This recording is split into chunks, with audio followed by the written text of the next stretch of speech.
Hi friends, ಎಲ್ಲರಿಗೂ ನಮಸ್ಕಾರ. ತಮ್ಮೆಲ್ಲರಿಗೂ ನಾಗು ಮಹಿ ಕುಕಿಂಗ್ ಚಾನಲ್ಗೆ ಸ್ವಾಗತ. ಇವತ್ತಿನ ವಿಡಿಯೋ ಮೂಲಕ ಮೂಲಂಗಿ ಸೊಪ್ಪನ್ನು ಉಪಯೋಗಿಸಿಕೊಂಡು ಒಂದೊಳ್ಳೆ ರೆಸಿಪಿ ಮಾಡಿ ತೋರಿಸ್ತಾ ಇದ್ದೀನಿ. ಇದಂತೂ ಬಿಸಿ ಬಿಸಿ ರಾಗಿ ಮುದ್ದೆಗಂತೂ ಒಂದೊಳ್ಳೆ ಸೂಪರ್ ಕಾಂಬಿನೇಷನ್ ಸಾಂಬಾರ್ ಅಂತಾನೆ ಹೇಳ್ಬೋದು. ಇದರ ಮುಂದೆ ಯಾವ ನಾನ್ ವೆಜ್ ಕೂಡ ಬೇಡ, ಅಷ್ಟೊಂದು ಟೇಸ್ಟಿಗೆ ಕೂಡ ಇರುತ್ತೆ.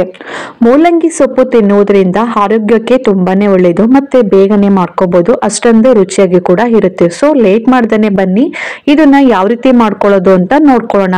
ನಾನಿಲ್ಲಿ ಮೂಲಂಗಿ ಸೊಪ್ಪನ್ನ ಫ್ರೆಶ್ ಆಗಿ 2 ಕಟ್ಟು ತಗೊಂಡಿದ್ದೀನಿ. ಅದ್ರ ಜೊತೆಗೆ ಮೂಲಂಗಿನೂ ಕೂಡ ಹಾಕೊಳ್ತಾ ಇದ್ದೀನಿ. ಅವಾಗ್ಲೇನೆ ಈ ಸಾಂಬಾರ್ ಟೇಸ್ಟ್ ತುಂಬಾನೇ ಚೆನ್ನಾಗಿರುತ್ತೆ. ನಾನು ಹೇಳ್ಕೊಡ್ತಿರುವ ವಿಧಾನದಲ್ಲಿ ಈ ತರ ಮಾಡಿ ನೋಡಿ, ಟೇಸ್ಟ್ ಅಂತೂ ಅದ್ಭುತವಾಗಿರುತ್ತೆ. ಮನಮಂದಿ ಎಲ್ಲ ಇಷ್ಟಪಟ್ಟು ತಿನ್ನುವಂತಹ ಸಾಂಬಾರ್ ರೆಸಿಪಿ. ನಾನಿಲ್ಲಿ 2 ಕಟ್ಟು ಆಗೋಷ್ಟು ಇದನ್ನ ತಗೊಂಡು ಇದನ್ನ ಕ್ಲೀನ್ ಆಗಿ ವಾಶ್ ಮಾಡ್ಕೊಂಡು 2 ರಿಂದ 3 ಮಾಡಿ ಉಪ್ಪು ನೀರಿಂದ ತೊಳೆದು ಈ ತರ ರೆಡಿ ಮಾಡಿ ಇಟ್ಕೊಂಡಿದ್ದೀನಿ. ಇದನ್ನ ಇವಾಗ ನಾವು ಚಿಕ್ಕದಾಗಿ ಈ ತರ ಕಟ್ ಮಾಡ್ಕೋಬೇಕಾಗತ್ತೆ. ಈ ತರ ಏನಾದ್ರೂ ಸೊಪ್ಪು ಮತ್ತೆ ಮೂಲಂಗಿನ ತಂದಾಗ ಈ ತರ ವಿಧಾನದಲ್ಲಿ ಮಾಡಿ ನೋಡಿ, ಟೇಸ್ಟ್ ಅಂತೂ ರುಚಿಯಾಗಿ ಕೂಡ ಇರುತ್ತೆ. ಇದರ ಕಾಂಬಿನೇಷನ್ ಆಗಿ ನಾನಿಲ್ಲಿ ಅಲಸಂದೆ ಕಾಳನ್ನ ಉಪಯೋಗಿಸ್ತಾ ಇದ್ದೀನಿ. ನಿಮ್ಗೆ ಯಾವ ಕಾಳು ಬೇಕೋ ಆ ಕಾಳು ಹಾಕೊಂಡು ಮಾಡ್ಕೋಬಹುದು.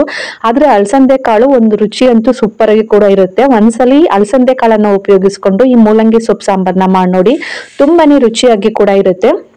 ನಾನಿಲ್ಲಿ 1 ಕಪ್ ಆಗೋಷ್ಟು ಅಲಸಂದೆ ಕಾಳನ್ನ ಹಾಕೊಂಡು ಸ್ವಲ್ಪ ನೀರು ಹಾಕೊಂಡು ಇದನ್ನು 2 ರಿಂದ 3 ಬಾರಿ ಈ ತರ ಚೆನ್ನಾಗಿ ತೊಳ್ಕೊಂಡು ಆ ನೀರ್ನೆಲ್ಲ ಬಸ್ತಿ ಸಪ್ರೇಟ್ ಮಾಡಿ ಇಟ್ಕೊಂಡಿದ್ದೀನಿ. ಇವಾಗ ಅದೇ ಕುಕ್ಕರಿಗೆ ನಾನು 1 ಲೀಟರ್ ನೀರಷ್ಟು ಹಾಕೊಳ್ತಾ ಇದ್ದೀನಿ. ಹಾಗೆ ರುಚಿಗೆ ತಕ್ಕಷ್ಟು ಉಪ್ಪನ್ನ ಸೇರಿಸ್ಕೊಂಡು, ಏನಿಲ್ಲ ಅಂದ್ರೂ ಇದನ್ನ 2 ರಿಂದ 3 ವಿಸಿಲ್ ಕೂಗಿಸ್ಕೋಬೇಕು. ಜಾಸ್ತಿ ಬೆಂದ್ರೇನೆ ಇದ್ರ ಟೇಸ್ಟ್ ಚೆನ್ನಾಗಿರುತ್ತೆ ಅಂತ ಹೇಳ್ಬಿಟ್ಟು ನಾನು 2 ರಿಂದ 3 ವಿಸಿಲ್ ನ ಕೂಗಿಸ್ಕೊಳ್ತಾ ಇದ್ದೀನಿ. ಇವಾಗ ವಿಸಿಲ್ ಕೂಗುವಷ್ಟರಲ್ಲಿ ಇದಕ್ಕೆ ಚಿಕ್ಕದಾಗಿ ಒಂದು ಮಸಾಲೆನ ರೆಡಿ ಮಾಡ್ಕೊಳ್ಳೋಣ. ನಾನಿಲ್ಲಿ 1 ಕಪ್ ಆಗುವಷ್ಟು ತೆಂಗಿನಕಾಯಿ ತುರಿನ ಹಾಕೊಳ್ತಾ ಇದ್ದೀನಿ. ಹಾಗೇನೆ ಇಲ್ಲಿ ಖಾರಕ್ಕೆ ನಾನು 3 ರಿಂದ 4 ಹಸಿಮೆಣಸಿಕಾಯಿನ ಸೇರಿಸ್ಕೊಳ್ತಾ ಇದ್ದೀನಿ. ಹಾಗೆ ಇಲ್ಲಿ 2 ಈರುಳ್ಳಿನ ಮೀಡಿಯಂ ಸೈಜ್ ಈರುಳ್ಳಿನ ಚಿಕ್ಕದಾಗಿ ಕಟ್ ಮಾಡಿ ಇದನ್ನು ಕೂಡ ಸೇರಿಸ್ಕೊಳ್ತಾ ಇದ್ದೀನಿ. ಹಾಗೇನೆ 1 ಗೆಡ್ಡೆ ಬೆಳ್ಳುಳ್ಳಿ ಸಿಪ್ಪೆ ಎಲ್ಲ ರಿಮೂವ್ ಮಾಡಿ ಅದನ್ನು ಕೂಡ ಹಾಕೊಳ್ತಾ ಇದ್ದೀನಿ. 1/4 ಇಂಚ್ ಆಗೋಷ್ಟು ನಾನಿಲ್ಲಿ ಶುಂಠಿನ ಕಟ್ ಮಾಡಿ ಹಾಕೊಳ್ತಾ ಇದ್ದೀನಿ. 1/4 ಇಂಚ್ ಆಗುವಷ್ಟು ಚಕ್ಕೆ, 2 ರಿಂದ 3 ಲವಂಗನ ಸೇರಿಸ್ಕೊಳ್ತಾ ಇದ್ದೀನಿ. ಹಾಗೇನೆ ಮೀಡಿಯಂ ಸೈಜ್ 2 ಟೊಮೊಟೊನ ವಾಶ್ ಮಾಡ್ಕೊಂಡು ಇದನ್ನು ಕೂಡ ಚಿಕ್ಕದಾಗಿ ಕಟ್ ಮಾಡಿ ಹಾಕೊಳ್ತಾ ಇದ್ದೀನಿ. ಸ್ವಲ್ಪ ಕೊತ್ತಂಬರಿ ಸೊಪ್ಪನ್ನ ಸೇರಿಸ್ಕೊಳ್ಳೋಣ. ಸ್ವಲ್ಪ ನೀರನ್ನ ಹಾಕೊಳ್ತಾ ಇದ್ದೀನಿ. ಈ ತರ ಮಸಾಲೆ ಹಾಕಿ ಮಾಡೋದರಿಂದ ಟೇಸ್ಟ್ ಅಂತೂ ಚೆನ್ನಾಗಿರುತ್ತೆ. ಒಂದ್ಸಲ ಟ್ರೈ ಮಾಡಿ ನೋಡಿ. ಹಾಗೇನೆ ಇಲ್ಲಿ ಹೋಮ್ ಮೇಡ್ ಖಾರದ ಪುಡಿನ ಉಪಯೋಗಿಸ್ತಾ ಇದ್ದೀನಿ. ಇಲ್ಲಿ ಮನೆಯಲ್ಲೇ ಮಾಡಿರುವಂತಹ ಖಾರದ ಪುಡಿ 2 ರಿಂದ 3 ಟೇಬಲ್ ಸ್ಪೂನ್ ಆಗೋಷ್ಟು ಹಾಕೊಳ್ತಾ ಇದ್ದೀನಿ.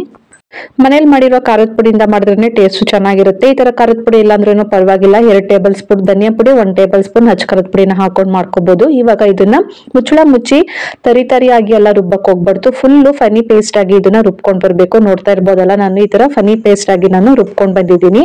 ಇವಾಗ ನೋಡಿ ವಿಸಿಲು ಕೂಡ ಹೋಗಿದೆ, ತೆಗೆದು ತೋರಿಸ್ತಾ ಇದೀನಿ. ತಣ್ಣಿಕಾಳು ಅಂದ್ರೆ ಅಲಸಂದೆ ಕಾಳು ಫುಲ್ ಪರ್ಫೆಕ್ಟ್ ಆಗಿ ಕೂಡ ಬೆಂದಿದೆ. ಇಷ್ಟು ಬೆಂದ್ರೆ ನಮ್ಗೆ ಇದು ಸಾಕು. ಒಂದ್ಸಲಿ ಚೆಕ್ ಮಾಡ್ಕೊಂಡು ನೋಡ್ಕೊಳ್ಳಿ ಬೆಂದಿದ್ಯಾ ಸಾಕ ಅಂತ. ನಮ್ಗೆ ಇಷ್ಟು ಪರ್ಫೆಕ್ಟ್ ಆಗಿ ಬೆಂದಿದೆ ಅಲ್ವಾ. ಇವಾಗ ಇದನ್ನ ಪಕ್ಕಕ್ಕೆ ಇಟ್ಟು ಮತ್ತೆ ಸ್ಟವ್ ಆನ್ ಮಾಡಿ ಒಂದು ಪಾತ್ರೆನ ಬಿಸಿ ಮಾಡಕ್ಕೆ ಇಟ್ಕೊಂಡಿದ್ದೀನಿ. ಪಾತ್ರೆ ಬಿಸಿ ಆಗಿದ ನಂತರ 2 ರಿಂದ 3 ಟೇಬಲ್ ಸ್ಪೂನ್ ಆಗೋಷ್ಟು ನಾನು ಎಣ್ಣೆನ ಹಾಕೊಳ್ತಾ ಇದ್ದೀನಿ. ಎಣ್ಣೆ ಬಿಸಿ ಆಗಿದ ನಂತರ 5-6 ಎಳ್ಸು ಬೆಳ್ಳುಳ್ಳಿನ ಸ್ವಲ್ಪ ಕಲ್ಲಿಂದ ಕ್ರಶ್ ಮಾಡಿ ಹಾಕೊಳ್ತಾ ಇದ್ದೀನಿ. ಹಾಗೇನೆ 3 ಗೆಡ್ಡೆ ಈರುಳ್ಳಿನ ಚಿಕ್ಕದಾಗಿ ಕಟ್ ಮಾಡಿ ಇದನ್ನು ಕೂಡ ಹಾಕೊಳ್ತಾ ಇದ್ದೀನಿ. ಇದನ್ನೆಲ್ಲ ಹಾಕೊಂಡಿದ ನಂತರ ಸ್ವಲ್ಪ ಕಲರ್ ಚೇಂಜ್ ಆಗೋ ಗಂಟ ಫ್ರೈ ಮಾಡ್ಕೊಳ್ತಾ ಇದ್ದೀನಿ. ಈ ತರ ಫ್ರೈ ಮಾಡ್ಕೊಂಡಿದ ನಂತರ 1 ಕಡ್ಡಿ ಹಸಿ ಕರಿಬೇವಿನ ಸೊಪ್ಪನ್ನು ಕೂಡ ಸೇರಿಸ್ಕೊಂಡು ಇದನ್ನು ಕೂಡ ಚೆನ್ನಾಗಿ ಫ್ರೈ ಮಾಡ್ಕೊಳ್ಳೋಣ. ನಿಮ್ಗೆ ಕ್ವಾಂಟಿಟಿ ಸಾಂಬಾರು ಮಸಾಲೆ ಎಷ್ಟು ಬೇಕು ನೋಡ್ಕೊಂಡು ಮಾಡ್ಕೊಳ್ಳಿ. ನಾನು ಮಾಡ್ತಿರೋ ಮಸಾಲೆ ಬಂದು ಏನಿಲ್ಲ ಅಂದ್ರೂ 5 to 6 ಮೆಂಬರ್ಸ್ ಆಗೋಷ್ಟು ತಿನ್ನುವಷ್ಟು ಸಾಂಬಾರ್ ಆಗುತ್ತೆ. ನಿಮ್ಗೆ ಕ್ವಾಂಟಿಟಿ ಸ್ವಲ್ಪ ಜಾಸ್ತಿ ಇದ್ರೆ ಮಾಡ್ಕೋಬಹುದು. ಇಲ್ಲ ಕಡಿಮೆ ಇದ್ದಾರೆ ಅಂತ ಹೇಳಿದ್ರೆ ನಾನು ಹಾಕಿರೋ ಕ್ವಾಂಟಿಟಿನ ಸ್ವಲ್ಪ ಕಡಿಮೆ ಹಾಕೊಂಡು ಕೂಡ ಮಾಡ್ಕೋಬಹುದು. ಈರುಳ್ಳಿ ಈ ತರ ಚೆನ್ನಾಗಿ ಫ್ರೈ ಮಾಡ್ಕೊಂಡಿದ ನಂತರ ನಾನಿಲ್ಲಿ 1 ಮೂಲಂಗಿನ ಸಿಪ್ಪೆ ಎಲ್ಲ ರಿಮೂವ್ ಮಾಡಿ ಈ ತರ ಚಿಕ್ಕದಾಗಿ ಕಟ್ ಮಾಡಿ ಹಾಕೊಳ್ತಾ ಇದ್ದೀನಿ. ಈ ತರ ಹಾಕೋದ್ರಿಂದ ಟೇಸ್ಟ್ ಅಂತೂ ಅದ್ಭುತವಾಗಿ ಕೂಡ ಇರುತ್ತೆ. ಈ ಮೂಲಂಗಿನ ಹಾಕೊಂಡು ಎಣ್ಣೆಲಿ ಏನಿಲ್ಲ ಅಂದ್ರೂ 5 ರಿಂದ 6 ನಿಮಿಷ ಈ ತರ ಫ್ರೈ ಮಾಡ್ಕೋಬೇಕು. ಎಣ್ಣೆಲಿ ಫ್ರೈ ಮಾಡ್ಕೊಂಡ್ರೆ ಟೇಸ್ಟ್ ಚೆನ್ನಾಗಿರುತ್ತೆ. ಈ ತರ ಫ್ರೈ ಮಾಡ್ಕೊಂಡಿದ ನಂತರ ನಾವು ಮೂಲಂಗಿ ಸೊಪ್ಪನ್ನ ಆವಾಗ್ಲೇನೆ ಕಟ್ ಮಾಡಿ ಸಪ್ರೇಟ್ ಮಾಡಿ ಇಟ್ಕೊಂಡಿದ್ವಲ್ಲ, ಈ ಮೂಲಂಗಿನ ಸೊಪ್ಪನ್ನು ಕೂಡ ಹಾಕೊಂಡು ಇದನ್ನು ಕೂಡ ಎಣ್ಣೆಲಿ ಫ್ರೈ ಮಾಡ್ಕೋಬೇಕು. ಈ ಮೂಲಂಗಿ ಎಣ್ಣೆಲಿ ಫ್ರೈ ಮಾಡ್ತಿರ್ಬೇಕಾದ್ರೆ ನೀರೆಲ್ಲ ಬಿಟ್ಕೊಳ್ಳುತ್ತೆ, ಪರವಾಗಿಲ್ಲ. ಆ ನೀರಿನಲ್ಲೇ ಈ ಮೂಲಂಗಿ ಸೊಪ್ಪು ಹಸಿ ಸ್ಮೆಲ್ ಎಲ್ಲ ಹೋಗಿ ಸ್ವಲ್ಪ ಮೂಲಂಗಿ ಕೂಡ ಬೆಂದಿರುತ್ತೆ. ಇದು ಸ್ವಲ್ಪ ಟೈಮ್ ತಗೊಳುತ್ತೆ ಮೂಲಂಗಿ, ಯಾಕಂದ್ರೆ ಮೂಲಂಗಿಲಿ ನೀರಿನಂಶ ಜಾಸ್ತಿ ಇರೋದ್ರಿಂದ ನೀರು ಜಾಸ್ತಿನೇ ಬಿಟ್ಕೊಳ್ಳುತ್ತೆ. ಆ ನೀರಿನಲ್ಲೇ ಈ ಮೂಲಂಗಿ ಸೊಪ್ಪನ್ನ ಚೆನ್ನಾಗಿ ಬೇಯಿಸ್ಕೋಬಹುದು. ನೋಡ್ತಾ ಇರ್ಬೋದು ನೀವು ಯಾವ ತರ ನೀರೆಲ್ಲ ಬಿಟ್ಕೊಂಡಿದೆ ಅಂತ. ನೋಡಿ ಇವಾಗ ಇದು ಪರ್ಫೆಕ್ಟ್ ಆಗಿ ಬೆಂದಿದೆ. ಇಷ್ಟು ಬೆಂದ್ರೆ ಸಾಕು. ಇವಾಗ ನಾವು ರುಬ್ಬಿ ಇಟ್ಕೊಂಡಿರುವಂತಹ ಮಸಾಲೆನೂ ಕೂಡ ಹಾಕೊಂಡು ಒಂದ್ 2 ನಿಮಿಷ ಈ ತರ ಚೆನ್ನಾಗಿ ಮಿಕ್ಸ್ ಮಾಡ್ಕೊಳ್ಳೋಣ. ಈ ತರ ಮಿಕ್ಸ್ ಮಾಡಿದ ನಂತರ ಇವಾಗ ರುಚಿಗೆ ತಕ್ಕಷ್ಟು ಉಪ್ಪನ್ನ ಸೇರಿಸ್ಕೊಳ್ತಾ ಇದೀನಿ. ನಾವು ಆವಾಗ್ಲೇನೆ ಕಾಳು ಬೇಯಕ್ಕಾಗ್ಬೇಕಾದ್ರೂ ಸಾಲ್ಟ್ ಅನ್ನ ಹಾಕೊಂಡಿರ್ತೀವಿ, ನೋಡ್ಕೊಂಡು ಉಪ್ಪನ್ನ ಸೇರಿಸ್ಕೊಳ್ಳಿ. ಬೇಕಂತ ಹೇಳಿದ್ರೆ ಮತ್ತೆ ಕೂಡ ಹಾಕೋಬಹುದು.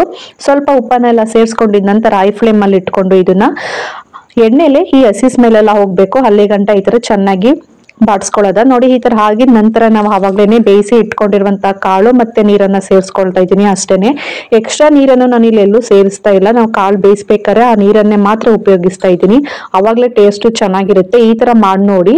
ಮತ್ತೆ ನೀರ್ ಹಾಕ್ಬಿಟ್ರೆ ಮೂಲಂಗಿಲಿ ಫಸ್ಟ್ ನೀರಿನ ಅಂಶ ಜಾಸ್ತಿ ಇರೋದ್ರಿಂದ ನೀರ್ ಬಿಟ್ಕೊಳ್ಬಿಡುತ್ತೆ.